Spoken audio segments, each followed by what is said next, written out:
नमस्कार। एनटिभी कोहलपुर समाचारमा स्वागत छ। म पुरुषोत्तम सापकोटा र साङ्केतिकरणमा हुनुहुन्छ दोबासे दिपा थापा। सञ्चार वर्तमान विकासको प्रमुख आधार श्रव्य दृश्य मार्फत राष्ट्रिय सञ्चारको पहिलो कदम थियो नेपाल टेलिभिजन। सूचनाको उज्यालो घामबाट नागरिकलाई सुसूचित गराउने सरकारको योजनामा 37 वर्षदेखि साझेदारको रूपमा काम गरेको नेपाल टेलिभिजनसँग यस विषयमा भएका तमाम राजनैतिक तथा सामाजिक रूपान्तरणका स्मृतिहरू छन्। देशको पहिलो टेलिभिजनको 37 वर्ष यो गौरवपूर्ण यात्रामा सहयोग गर्ने तपाईँ सबैप्रति हाम्रो हार्दिक कृतज्ञता छ।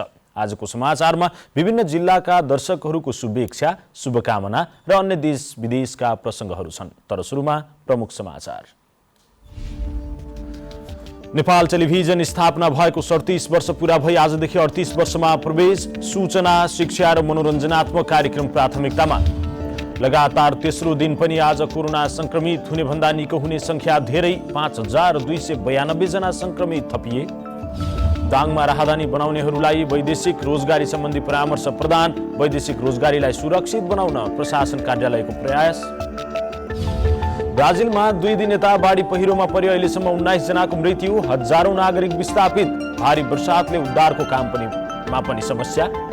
र 5औं तथा अन्तिम T20 अन्तर्राष्ट्रिय क्रिकेटमा इङ्ल्यान्डको हार, वेस्ट इन्डिज सिरिज हात पार्न सफल।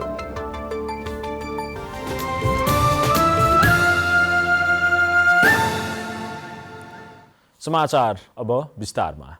नेपाल टेलिभिजन स्थापना भएको 37 वर्ष पूरा भई आजदेखि 38 वर्षमा प्रवेश गरेको छ। देशकै जेठो र ठूलो टेलिभिजनको रूपमा स्थापित नेपाल टेलिभिजन 2041 साल माघ 17 गते स्थापना भई 2042 साल पुस 14 गतेदेखि नियमित प्रसारण सुरु गरेको हो।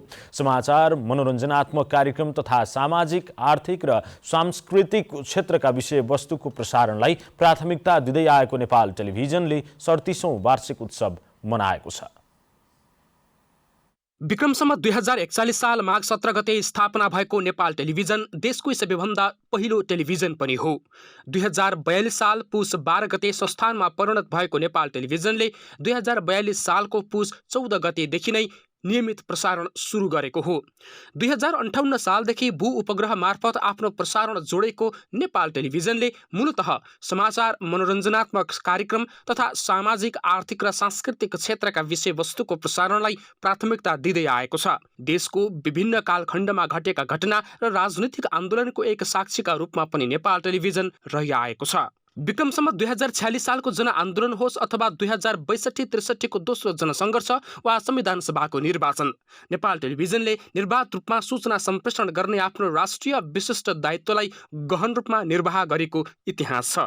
हाल नेपाल टेलिभिजनले आफ्ना 5वटै च्यानललाई एचडी प्रविधि भूसतही मार्फत देशको 72% जनसङ्ख्यामा र 52% भूगोल पहुँच विस्तार गर्न सफल भएको छ भने भू उपग्रह प्रणाली मार्फत मुलुकभर र विश्वका 140 भन्दा बढी मुलुकमा यसको प्रसारण देख्न सकिन्छ। स्थानीय जनताको सरोकारलाई प्राथमिकता दिई प्रसारण गर्न प्रादेशिक च्यानलहरू स्थापनाका साथै 21वटा रिले स्टेसन मार्फत भूसतही मार्फत पनि प्रसारण पहुँचलाई निरन्तरता दिँदै आएको छ। यस वर्ष कोरोना महामारीका बावजुद पनि आफ्नो स्थापनाको दिनलाई नेपाल टेलिभिजनले मनाइरहेको छ। विक्रमसम्म 2053 साल असार 31 गते परीक्षण प्रसारण मार्फत शुभारम्भ भएको एनटिभी कोहलपुर नेपाल टेलिभिजनको प्रादेशिक प्रसारण केन्द्र हो। लुम्बिनी, कर्णाली र सुदूरपश्चिम प्रदेशको प्रसारक संस्थाको रूपमा स्थापित एनटिभी कोहलपुरले पश्चिम नेपालकै प्रसारण प्रणालीको रूपमा समेत काम गर्दै आएको छ। स्थानीय भाषा, कला, साहित्य र संस्कृतिको संरक्षण र प्रवर्धन, स्थानीय विकासमा सहजीकरण र मूल प्रवाहीकरणमा जनमत सिर्जना, स्थानीय विषयवस्तुको विश्वव्यापीकरणका लागि डिजिटल प्रविधिको उच्चतम सदुपयोग गर्दै एनटिभी कोहलपुरले यस क्षेत्रका ऐतिहासिक, धार्मिक, सांस्कृतिक, प्राकृतिक र पर्यटकीय सम्पदाहरूको शब्दचित्र अभिव्यक्त गर्दै आएको छ। साथै कार्यक्रममा विविधता, मौलिक विशेषता अनि समाचारमा विशिष्टता प्रस्तुत गरिरहेको छ। नवीन नेपाली, एनटिभी कोहलपुर। नेपाल टेलिभिजन स्थापना भएको 37 वर्ष पुगेर आजबाट 38 वर्षमा प्रवेश गरेको छ। राष्ट्रिय सञ्चारको मेरुदण्डको रूपमा स्थापित नेपाल टेलिभिजनका हाल 5वटा च्यानल नियमित प्रसारणमा छन्। देशको राजनैतिक, सामाजिक, सांस्कृतिक, आर्थिक तथा भौगोलिक विषयहरू मार्फत आम नागरिकलाई शिक्षा, सूचना र मनोरञ्जन प्रदान गर्दै आएको नेपाल टेलिभिजनले थप कस्ता विषयलाई प्राथमिकता दिनुपर्ला? आज हामी विभिन्न जिल्लाका नागरिकहरूको सुझाव सङ्कलन गरेका छौँ। हेरौँ आजको आवाजमा।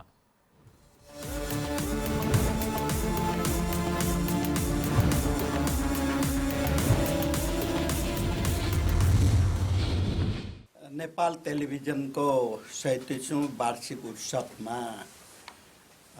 सम्पूर्ण देशवासी दाजुभाइ दिदीबहिनीहरू विशेषतः कर्णाली प्रदेशका दिदीबहिनी दाजुभाइहरूमा सर्वप्रथम म हार्दिक शुभकामना व्यक्त गर्न चाहन्छु।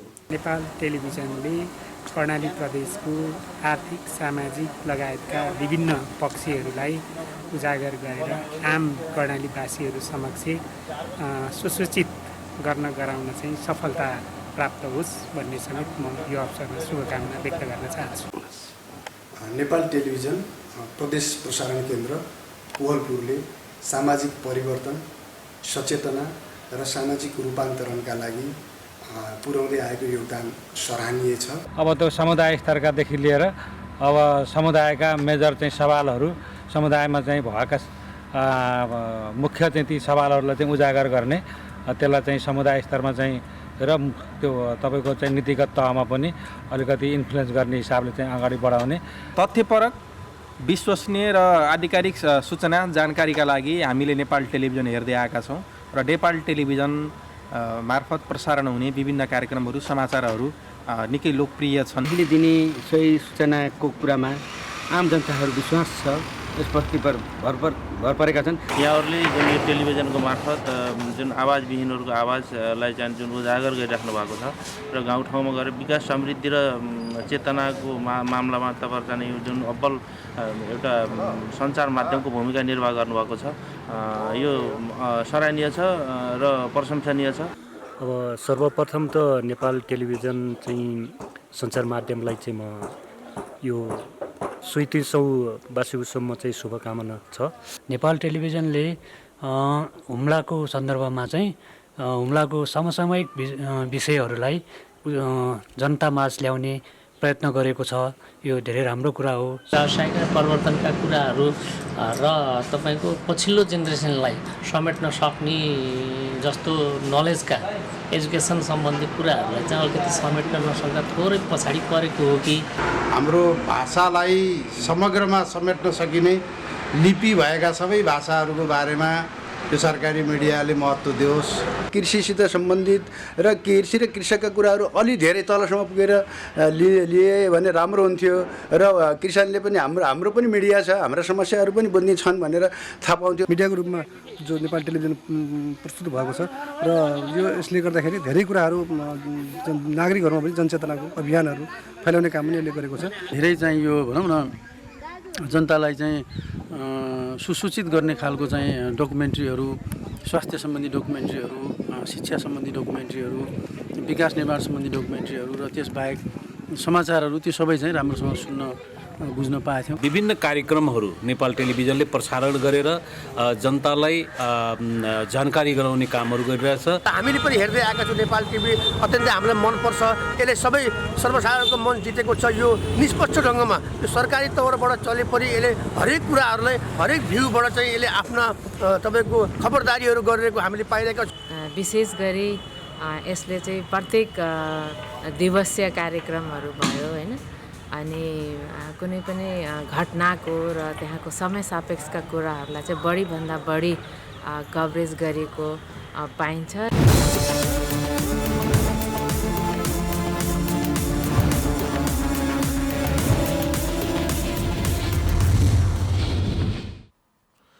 लगातार तेस्रो दिन आज पनि कोरोनाका थपिने संक्रमितको भन्दा निको हुनेको संख्या धेरै भएको छ। पछिल्लो 24 घण्टामा 8191 जना निको भएका छन् भने 5292 संक्रमित थपिएका छन्। निको भएका थप 8191 जना सहित नेपालमा कोरोना संक्रमण मुक्त हुनेको संख्या 8,62,898 पुगेको छ।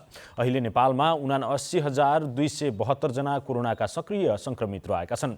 यस्तै एन्टिजेन र पीसीआर गरी 16,088 जनाको नमुना परीक्षण गर्दा 5,292 जनामा संक्रमण पुष्टि भएको स्वास्थ्य तथा जनसङ्ख्या मन्त्रालयले जनाएको छ। यो संख्यामा एसएमएस र इमेलबाट प्राप्त भएको आरडिटी र एन्टिजेनको विवरण पनि समावेश भएको मन्त्रालयको भनाइ छ। यस्तै कोरोना संक्रमणका कारण 24 घण्टामा 8 जनाको मृत्यु भएको छ। थपिएका 8 जनासँगै नेपालमा कोरोना संक्रमणबाट मृत्यु हुनेको संख्या 11,743 पुगेको छ। आज थप 3,66,603 जनाले कोरोना विरुद्धको खोप लगाएका छन्। कोरोना संक्रमण फैलिएपछि देशभरका विद्यालय बन्द छन्। शहर र सुगमका विद्यार्थी वैकल्पिक माध्यमबाट पढ्न थाले पनि ग्रामीण क्षेत्रमा भने वैकल्पिक माध्यमबाट पठन पाठन हुन सकेको छैन। यसले बालबालिकाको पढाइप्रति अभिभावकहरू चिन्तित बनेका छन्। अनलाइन कक्षा पनि सबै विद्यार्थीको पहुँचमा नभएकाले विद्यालय बन्द हुँदा बालबालिकाहरूको पढाइ अवरुद्ध भएको अभिभावकहरूले बताएका छन्।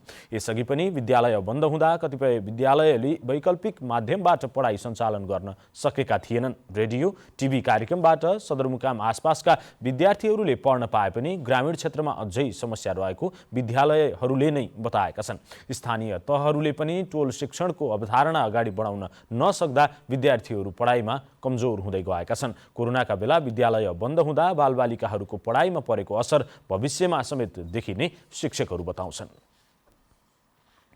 समाचारको क्रम जारी नै छ। अहिलेलाई एकैछिनको विश्राम।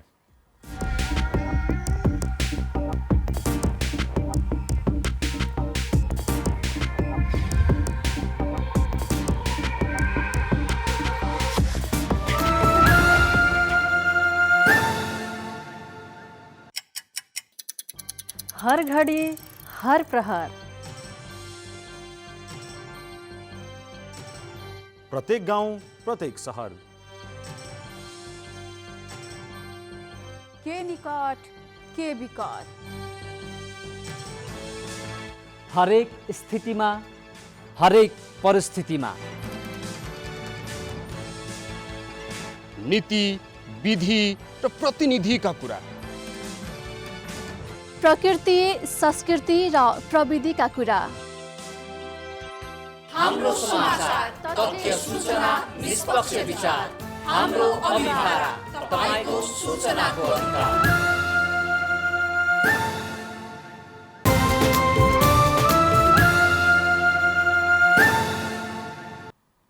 विश्रामपछि समाचारमा पुनः स्वागत छ। अब बाँकी समाचार। दाङमा राहदानी बनाउनेहरूलाई वैदेशिक रोजगारी सम्बन्धी परामर्श दिने गरिएको छ। बिचौलियाका कारण वैदेशिक रोजगारी असुरक्षित बन्दै गएको र ठगिने क्रम नरोकिएपछि राहदानी बनाउन पुग्नेहरूलाई परामर्श दिन थालिएको हो। दाङमा वैदेशिक रोजगारीलाई सुरक्षित बनाउन राहदानी बनाउने बेलामा नै सचेत पार्न थालिएको छ। बिचौलियाका कारण वैदेशिक रोजगारीमा पुग्ने र अल्पत्र पर्ने गरेका घटनाहरू बढ्न थालेपछि सरकारी स्तरबाटै सचेत पार्न थालिएको हो। इलाका प्रशासन कार्यालय लमैमा स्थानीय सरकारको लगानीमा सुरक्षित वैदेशिक रोजगारीका लागि आप्रवासी स्रोत केन्द्र स्थापना गरिएको लमै नगरपालिकाका नगर प्रमुख कुलबहादुर केसीले बताउनुभयो। म जानु पर्यो भने पहिला के कामका निम्ति जाँदैछु, त्यहाँ गएर मैले गर्नुपर्ने काम के हो र मैले त्यो काम गरे बापत पाउने पैसा कति हो, त्यो कुराको जानकारी यहाँ पाउनुहुनेछ। जिल्ला प्रशासन कार्यालय घोराई, इलाका प्रशासन कार्यालय तुलसीपुर र इलाका प्रशासन कार्यालय लमैमा आप्रवासी स्रोत केन्द्र स्थापना भइसकेको छ। यो स्रोत केन्द्रबाट वैदेशिक रोजगारीमा जान चाहने व्यक्ति तथा तिनका परिवारका लागि सही सूचना उपलब्ध गराउने लगायतका थुप्रै सेवा प्रदान गरिदिएको छ। वैदेशिक रोजगारीमा भरसक जाँदै नजाने, जानै परे सिप सेकेर दक्ष भएर मात्रै जानुपर्ने लमै नगरपालिकाका प्रमुख प्रशासकीय अधिकृत गेन्द्र बहादुर डाङ्गीले बताउनुभयो। सहीसँग जाँदै नजाउँ, अनि गइसकेको मान्छेहरू फर्केर आइसकेपछि पनि फेरि त्यहाँको सिप र स्रोत साधनलाई प्रयोग गरेर यसलाई फेरि पुनरुत्पादन गर्ने क्षेत्रमा लगानी गर्ने तरिकाले सोचौँ भन्ने खालको कुराहरू म निवेदन गर्न चाहन्छु। वैदेशिक रोजगारीमा जानेहरूमध्ये धेरै बिचौलियाबाट ठगिने गरेका छन्। उनीहरूलाई ठगिनबाट जोगाउनका लागि स्रोत केन्द्रबाट काम गरिने इलाका प्रशासन कार्यालय लमैका प्रमुख चन्द्रबहादुर केसीले बताउनुभयो। बिचौलियाबाट नठगिने, आफूले दुःख गरेर आर्जन गरेको कमाइहरू सही ठाउँमा चाहिँ सदुपयोग गर्ने, लगाउने, विलासिताका चिजहरूमा खर्च नगर्ने धेरै आदि मेन उद्देश्य यही नै हो। स्वयं विदेश जाने व्यक्तिले कुन देश जाँदैछु, आफू जाँदै गरेको प्रक्रिया कस्तो हो, के कामको लागि जाँदैछु, यी र यस्ता थुप्रै प्रश्नको सही र तथ्य उत्तरको खोजी गरेर मात्रै कदम चालेमा ठगिने समस्या कम हुने देखिन्छ। दशरथ घिमिरे, नेपाल टेलिभिजन, लुम्बिनी प्रदेश, दाङ। अत्याधिक चिसो र शीतलहरले रूपन्देही सहित तराईका जिल्लाहरूको जनजीवन प्रभावित भएको छ। शीतलहर र बाक्लो हुस्सुले बानीलानीमा पनि असर पुगेको किसानहरूको गुनासो छ। नै सहित तराईका जिल्लामा झन्डै 2 हप्तादेखि राम्रोसँग घाम लागेको छैन। हिमाली र उच्च पहाडी क्षेत्रको हिमपातले अति चिसो हावा चल्दा तराईमा जाडो बढी छ, जसका कारण गरिब र विपन्न वर्गका परिवारको दैनिकी कष्टकर बनेको छ। सकेछ पानी परेकी परी गरेछ, घाम पनि राम्रोसँग ला छैन, कोही कुहिएछ, कोही हरिएछ, कोही पाकेछ, कोही काँचै छ। शीतलहर र छिटफुट वर्षा पनि भइरहेकाले यसको असर किसानको नगदे बालीमा पनि परेको छ। खास गरी तोरी स्याहारी सक्नुपर्ने समय भइसके पनि वर्षा र शीतलहरले तोरी अन्य बाली खेतमै कुहिन थालेको छ। सबै झरेर खेती जति सबै नोक्सान भयो। अब वर्ष दिनको खेती धानले पनि उत्तिकै नोक्सान भयो। अब तोरी पनि यस्तै छ, झरेर कालो भयो। पानी परेको परै हुनाले बेलैमा स्याहार्न पाइएन। हरेक चिजमा बढेको महँगीले कृषिको उत्पादन लागत बढेको बेला मौसमका कारण नोक्सान भएपछि खेतीमा भएको लगानी ऋण कसरी तिर्ने भन्ने चिन्ताले किसानलाई पिरोलेको छ। ऋण तिर्न त समस्या छ हामीलाई त। अब कसरी तिर्ने हो, कसरी के गर्ने गाह्रो छ। अब के गर्ने, कहाँ कमाएर दिने हामीले, अब कहाँ तिर्न सकिन्छ त। अब जति आउँछ त्यति खाइन्छ। अब ऋण तिर्न त साह्रो छ हामीलाई। 60 रुपियाँ किलो हालेर आलु ल्याउँछन्, रोप्छन्। अब सबै कुहिएर जान्छ हामीलाई। अब सबै कुहिएर जान्छ त्यहाँ फेरि अब यो आन्दोलन भन्छ, फेरि अब कोरोना सोरोना भन्छन्, किनेर खानालाई पनि हामीलाई त साह्रो गाह्रो पर्यो। हामीलाई त साह्रै न। जाडो मौसममा गरिब तथा विपन्नको दैनिकी जीवनमा समस्या हुँदा पनि स्थानीय तहले चासो देखाएका छैनन्। बेमौसमी वर्षाले ठूलो नोक्सान बेहोर्नु परेको विषयमा पनि राहतका लागि कसैको चिन्ता देखिन्न। यसले कृषिमा किसानको आकर्षण घट्न जाने भएकाले स्थानीय सरकार, प्रदेश सरकार र संघीय सरकारले किसानका समस्या सम्बोधन गर्न जरुरी छ। केशव भण्डारी, नेपाल टेलिभिजन, लुम्बिनी प्रदेश, बुटवल, रूपन्देही। विश्वमै उपेक्षित रोगहरूका कारण नेपालको जनस्वास्थ्यमा गम्भीर असर परिरहेको भन्दै लुम्बिनी प्रदेशका सरोकारवालाहरूले त्यस्ता रोग उन्मूलन गर्ने प्रतिबद्धता जनाएका छन्। विश्व उपेक्षित उष्ण प्रदेशीय रोग दिवस 2022 को अवसरमा लुम्बिनी प्रदेशको स्वास्थ्य, जनसङ्ख्या तथा परिवार कल्याण मन्त्रालयले आयोजना गरेको कार्यक्रममा सरोकारवालाहरूले उपेक्षित रोगहरू उन्मूलन गर्न भूमिका खेल्ने लिखित प्रतिबद्धता जनाएका छन्। उनीहरूले कुष्ठरोग, हात्तीपाइले, जुका, डेङ्गु र चिकनगुनिया, रेबिज, सर्पदंश, लुतो, कालाजार लगायतका रोगको उन्मूलनका लागि भूमिका खेल्ने प्रतिबद्धता जनाएका हुन्। तत्काल समस्या नदेखिने तर मान्छेको मृत्यु हुने रोग घर परिवार तथा राज्यको प्राथमिकतामा नपर्ने भएकाले उपेक्षित भनिएको स्वास्थ्य अधिकारीहरूले बताएका छन्। लुम्बिनी प्रदेशमा अझै पनि 567 जना कुष्ठरोगका बिरामी छन्। हात्तीपाइले रोगको पनि उच्च जोखिममा रहेको दाङ, कपिलवस्तु र बाँकेगरी 3 जिल्लामा यही फागुन 28 गते हात्तीपाइले विरुद्धको औषधि खुवाउने मन्त्रालयले जनाएको छ। सल्यानमा सरकारी अनुदान पाएका कृषि फर्मले अनुदानको रकमबाट किनेका भैँसी बिक्री गरेको खुलासा भएको छ। पशु अस्पताल तथा पशु सेवा कार्यालयबाट अनुदान पाएका शारदा नगरपालिकाको छहरे खोला कृषि कम्पनी र सिद्धकुमाख गाउँपालिकाको बस्नेत भैँसी फर्मले अनुदानको भैँसी बिक्री गरेका छन्।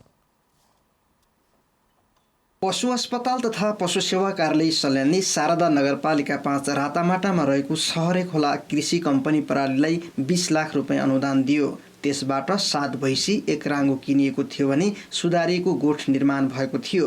2 वर्ष अघि गोठ बनाएर 47वटा भैँसी पालन भएको रातामाटामा अहिले गोठ रित्तै छ। सरकारी अनुदान पाए पनि लगानी अनुसारको आम्दानी नभएको कम्पनीका सञ्चालकको भनाइ छ। हामीले अब यहाँ चाहिँ कति पहाडी एरियामा चाहिँ अब भैँसीलाई चाहिँ सकिन्छ कि सकिँदैन भन्ने ट्राई गर्न खोजिरहेको थियौँ। त्यो भावनाले चाहिँ अलिकति गाह्रो हुँदो रहेछ। अब खुवाउनलाई चाहिँ आम्दानी भन्दा चाहिँ खर्च चाहिँ बढी हुने भयो क्या भैँसीमा यहाँ चाहिँ। अनि त्यो भएर चाहिँ अब खुवाउनलाई चाहिँ आर्थिक पनि समस्या हुने भयो। अब हामीसँग उत्पादन कम हुने भयो र खर्च चाहिँ बढी आउने भावनाले चाहिँ 2 वर्षसम्म चाहिँ गऱ्यौँ। त्यस पछाडि चाहिँ अझै पनि घाटा लाग्दै जाँदाखेरि चाहिँ धेरै घाटा हुन्छ कि भनेर हामीसँग आर्थिक पनि भएन। बेचेको भन्नाले अब कति त एउटा चाहिँ मरेको थियो, हामी 2वटा चाहिँ मरिसक्यो। अनि त्यस पछाडि अरू चाहिँ बिक्री गरेको त्यो चाहिँ अलिकति कामै नलाग्ने भएर क्या धेरै नै अब त्यो बाली पनि नजाने। अब त्यो भावनाले चाहिँ बिक्री गर्छ। पशु सेवा कार्यालय सल्यानले फर्म सञ्चालन गरेर राम्रो आय आर्जन गर्दै आएको सिद्धकुमा गाउँपालिका 1 बाँसकाडामा रहेको बस्नेत भैँसी फर्मलाई 5 लाख रुपियाँ अनुदान दियो। अनुदान पाएको रकमबाट उहाँले 3वटा भैँसी किन्नुका साथै सुधारेको गोठ पनि निर्माण गर्नुभयो। केही वर्ष अघिदेखि भैँसी पालन व्यवसायमा लागेका उहाँसँग 9वटा साना ठुला भैँसी थिए, तर अहिले यो फर्ममा पनि भैँसी नभई कुखुरा पालन गरिएको छ। भैँसी तपाईँको अब एक्लै नसकिने जस्तो भयो, अनि त्यहाँबाट अब काम गर्ने मान्छेहरू पनि अब त्यति नपाइने भयो गाउँमा, अनि त्यहाँबाट एक्लै अब 8-10वटा भैँसी पाल्न नसकिने भयो। अब 2-4वटा पालेर चाहिँ अब फार्ममा अब त्यति फाइदा भनौँ न अब त्यो नहुने जस्तो स्थिति भयो। त्यही भएर भैँसीहरू बिक्री गरेर अहिले हामीले पाल्न लागेछौँ। अनुदानमा पाएको भैँसीले राम्रो आम्दानी गरेर अर्को उन्नत जातको किन्न मिल्ने रकम जम्मा नगर्दासम्म बुढो तथा दुध दिन नसक्ने र थारो नभएसम्म बिक्री गर्न नपाइने व्यवस्था छ।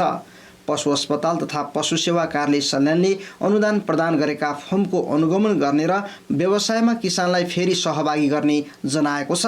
अनुदानको रकम दुरुपयोग भएको भए आवश्यक कारबाही समेत गरिने कार्यालय प्रमुख कपिल प्रसाद उपाध्यायको भनाइ छ। जसले अनुदानको दुरुपयोग गरेछ त्यसलाई हामी सल्लाह सुझाव दिएर फेरि व्यवसायमा सञ्चालनको लागि हामी धेरैसम्म प्रयास गर्छौँ। त्यति हुँदा पनि भएन भने उनीहरूलाई कारबाहीको पनि हामी कारबाहीको लागि पनि अगाडि बढाउने कोसिस गर्छौँ। र अब हाम्रो यो बेला अहिले हामीले यो कार्यक्रमहरूको विभिन्न सूचनाका कार्यक्रमहरू गरिरहेका हुनाले केही समय भयो अहिले अनुगमनमा आएन। अब यो सम्झौताहरू कार्यक्रमहरू सम्पन्न भइसकेपछि सम्झौताको कामहरू भएपछि पुनः हामी कार्यक्रमको अनुगमन गर्ने नेतृत्व गर्ने त्यसपछि प्रतिवेदन दिने बेला हुन्छ। त्यही बेला हामी फेरि विगत वर्षमा सञ्चालन भएका कार्यक्रमहरूको अनुगमन गर्छौँ। त्यसबेला कर्णाली प्रदेश सरकारले पशु अस्पताल तथा पशु सेवा कार्यालय मार्फत किसानलाई व्यावसायिक बनाएर आय स्तर वृद्धि गर्ने भन्दै विभिन्न किसानका लागि थुप्रै अनुदानका कार्यक्रम सञ्चालन गरेको छ। सरकारले वर्षेनी किसानका नाममा अनुदानको रकम खर्चिँदै गए पनि निरन्तर अनुगमनको अभाव। समाचारको क्रम जारी नै छ, एकैछिनको विश्राम।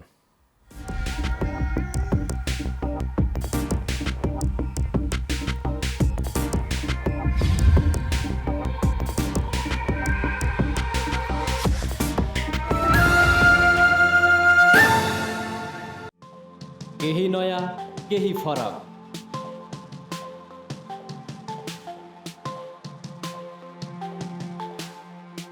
राष्ट्रिय सञ्चारको मेरुदण्ड नेपाल टेलिभिजनको प्रादेशिक च्यानल एनटिभी कोहलपुर, पश्चिम नेपालको लुम्बिनी, कर्णाली र सुदूर पश्चिमको एक मुष्ट आवाज,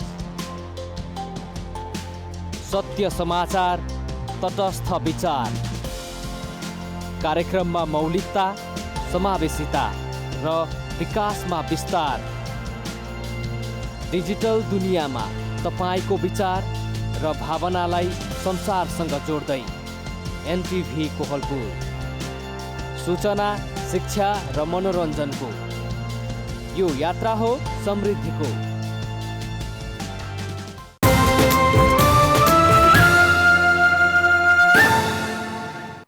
तपाईँ एनटिभी कोहलपुर हेर्दै हुनुहुन्छ। अब बाँकी समाचार। बाजुराको बडीमालिकाको प्रवेशद्वार मानिने नाट्येश्वरी मन्दिर र फन पार्क निर्माण हुने भएको छ। त्रिवेणी नगरपालिका 7 स्थित नाट्येश्वरी मन्दिरमा 6 करोडभन्दा बढीको लागतमा नाट्येश्वरी मन्दिर र फन पार्क निर्माण हुने भएको हो। पर्यटन बोर्ड र नगरपालिकाको साझेदारीमा फन पार्क निर्माण गरिने नगर प्रमुख रामसिंह रावलले बताउनुभयो।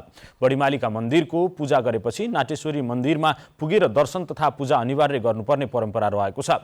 नाट्येश्वरीबाट नजिकैको बडीमालिका धार्मिक तथा पर्यटकीय क्षेत्रको अवलोकन गर्न सकिने नगर प्रमुख रावल बताउनु भयो। फन पार्क र मन्दिर निर्माणपछि पर्यटकको चहल पहल बढ्ने अपेक्षा गरिएको छ।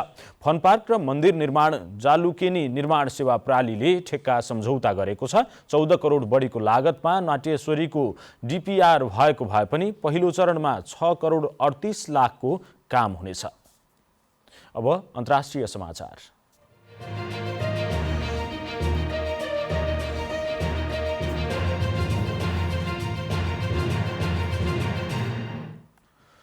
ब्राजिलमा 2 दिन यतादेखि भीषण रूपमा बाढी आएको छ। बाढी पहिरोमा परि अहिलेसम्म 19 जनाको मृत्यु भएको बताइएको छ। त्यहाँको बाढीका कारण अरू पनि कैयौं व्यक्ति विस्थापित भएका छन्। बाढीले मृत्यु हुनेको संख्या अहिलेसम्म 19 पुगेको अधिकारीहरूले जनाएका छन्। ब्राजिलको साओ पाउलो शहर सबैभन्दा बढी प्रभावित भएको छ। सो शहरमा मात्र 19 जनाको मृत्यु भएको अधिकारीहरूले जनाएका छन्। साओ पाउलो राज्यका गभर्नर जो दोरियाले राज्यको प्रहरी र सेना तथा अरू पनि उद्धारकर्मीहरू उद्धारका लागि जुटिरहेको बताउनु भयो। तर भारी वर्षाका कारणले गर्दा उद्धारको काममा पनि समस्या उत्पन्न भएको छ। करिब 20,000 नागरिक घरबाट भागेर अन्यत्रै बसेका छन्। उनीहरू बाढीका कारण विस्थापित भएका बताइएको छ। बाढीपछि त्यस राज्यमा आपतकाल घोषणा गरिएको छ। अधिकांश ग्रामीण भेगमा विद्युत सेवा अवरुद्ध भएको छ भने सडक बगाउँदा यातायात प्रभावित भएको छ। मौसमविदहरूले वर्षाको प्रकोप अझै भइरहेकाले घरबाहिर ननिस्किन भनिरहेका छन्। उनीहरूले वर्षा र आँधीको पनि सम्भावना रहेको चेतावनी दिएका छन्। अब आर्थिक समाचार।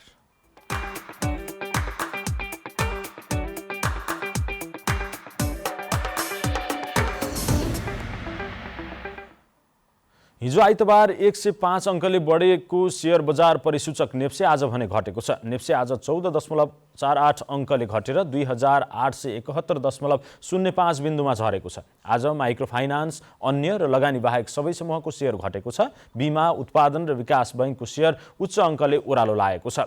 आज 225 वटा कम्पनीको शेयर 1 करोड 1 लाख किता शेयर 5 अर्ब 15 करोड 41 लाख रुपियाँमा कारोबार भएको छ। सबैभन्दा धेरै HIDCL को 57 करोड रुपियाँको शेयर किनबेच भयो। आज माउन्टेन हाइड्रो नेपाल र सिभिल लघुवित्त कम्पनीको शेयर झण्डै 3.5% घटेको छ। समग्र बजार घटे पनि forward micro finance, win Nepal micro finance र बुद्धभूमि हाइड्रोको शेयर 10% बढेर सकारात्मक सर्किट लागेको छ।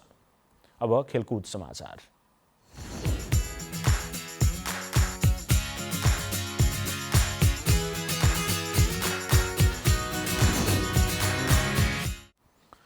घरेलु टोली वेस्ट इन्डिजले 5औं तथा अन्तिम T20 अन्तर्राष्ट्रिय क्रिकेटमा इङ्ल्यान्डलाई हराएको छ।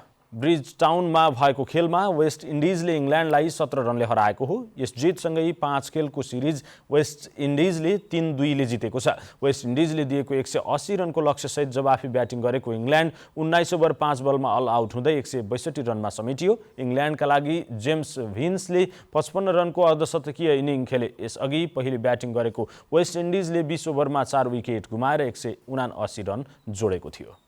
अब मौसम।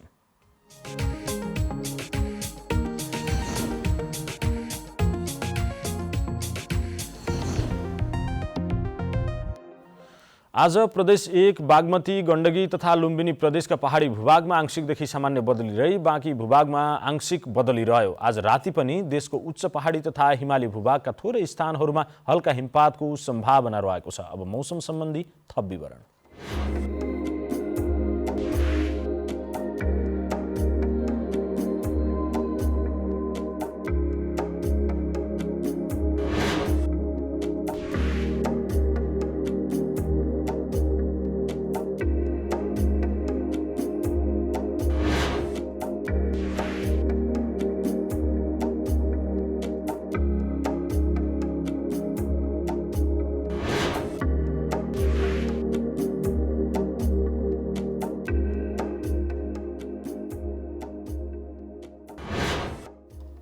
समाचारको अन्त्यमा प्रमुख समाचार पुनः एकपटक।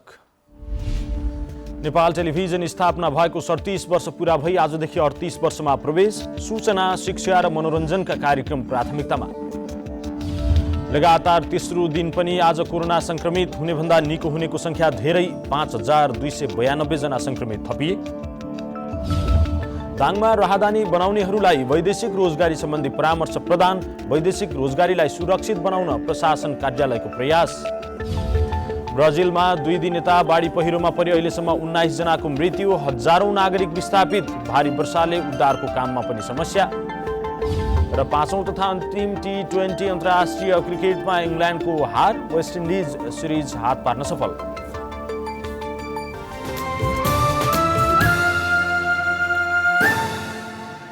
हवस् त, अहिलेलाई समाचारको सिलसिला यति नै। बिदा दिनुहोस्। नमस्कार।